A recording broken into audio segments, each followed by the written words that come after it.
যে কোনো দেবতাকে আবাহনের পর হাত পা ধুইয়ে তাকে মুখ ধোয়ানোর একটা জল দিতে হয়, তাকে বলা হচ্ছে আচমনীয়। এই আচমনীয় জলটা আমরা নিবেদন করি। এই জলটা কিন্তু তৈরি করতে হয়।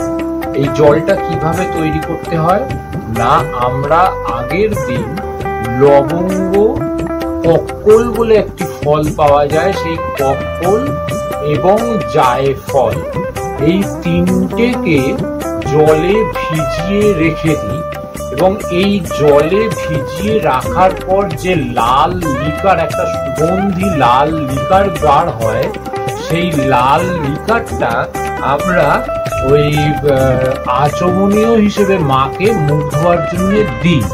কিন্তু এটা মাকে মুখ ধোয়ার জন্য যদি নাও দেওয়া হয়, এই জিনিসগুলো আমাদের নিজেদের জীবনেও মুখ ধোয়াতে মাউথ ফ্রেশনার হিসেবে এটার একটা বিরাট ভূমিকা আছে।